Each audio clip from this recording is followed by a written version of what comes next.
შენ არ ხარ ვალდებული ყველას მოეწონო. შენ არ ხარ ვალდებული ყველასთვის სასიამოვნო გარემოს ქმნიდე. შენ ხარ ადამიანი, რომელსაც აქვს გრძნობები და გაქვს უფლება დაიცვა საკუთარი საზღვრები სამყაროში. მოდი ვისაუბროთ საზღვრებზე. იმ უხილავ ხაზებზე, რომლებიც ბევრს გვიჭირს დავინახოთ და ამ დროს ყველაზე მნიშვნელოვანია ჩვენი საკუთარი ცხოვრებისთვის, საკუთარი ბედნიერებისთვის, საკუთარი გარემოს შექმნისთვის.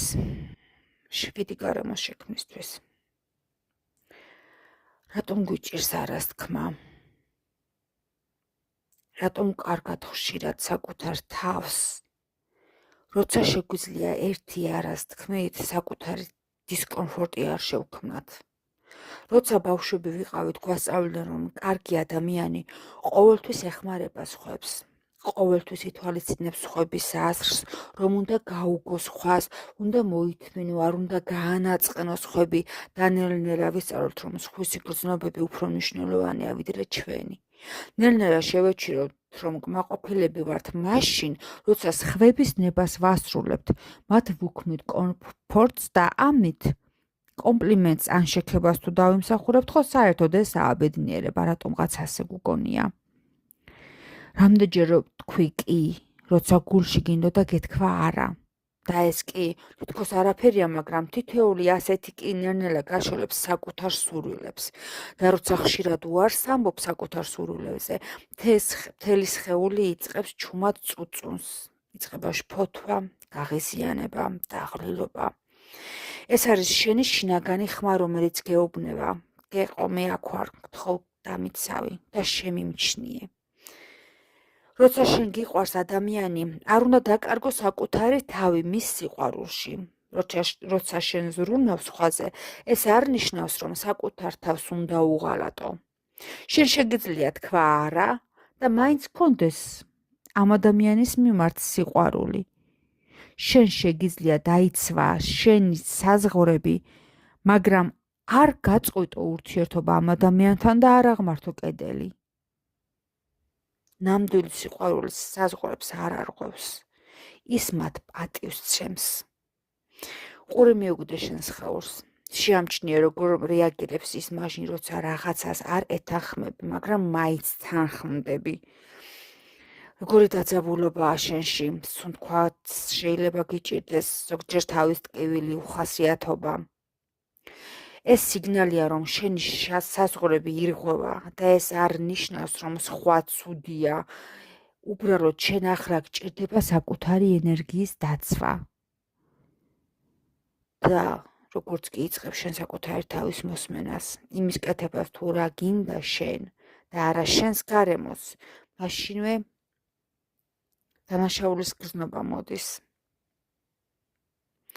დანაშაულის გრძნობა შემოდის შენში და გეჩურჩულება, რომ შენ ეგოისტი ხარ, საკუთარ თავზე ფიქრობ. სხვები არ გაინტერესებს. აი მაშინვე უნდა დაუპირისპირდე საკუთარ აი ამ აზრებს. ეგოისტობა არ არის საკუთარი თავის პატივისცემა. ეგოიზმი მაშინ ჩნდება, როცა სხვებს უგულებელყოფ საერთოდ. საზღვრები კი ნიშნავს, რომ პატივისცემა და სიყვარული ჩნდება უბრალოდ საკუთარი თავის მიმართ პატივისცემასაც არ კარგავ. შენ შეგიძლია უთხრა ნებისმიერ ადამიანს, ვის გამოც გიწევს ნებისმიერი რაიმე გადაწყვეტილების მიღება. ახლა ეს ჩემთვის არ არის სწორი. ახლა ეს ჩემთვის არ არის მნიშვნელოვანი. შეგიძლია თქვა არა, მაგრამ არ დაკარგო ამ ადამიანის სიყვარული.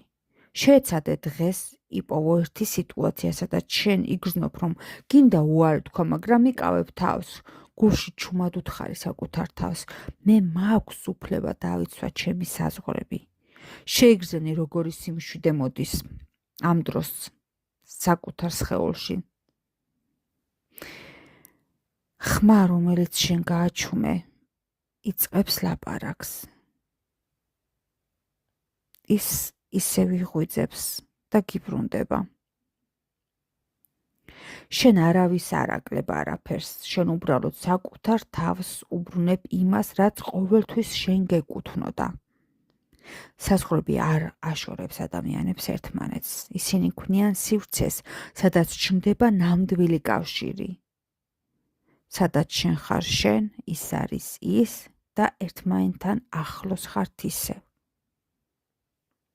შენ გაქვს უფლება იყო მშვიდად. შენ გაქვს უფლება იყო შენს ენერგიაში. შენ გაქვს უფლება თქვა არა და ეს იყოს სიყვარულის ფორმით.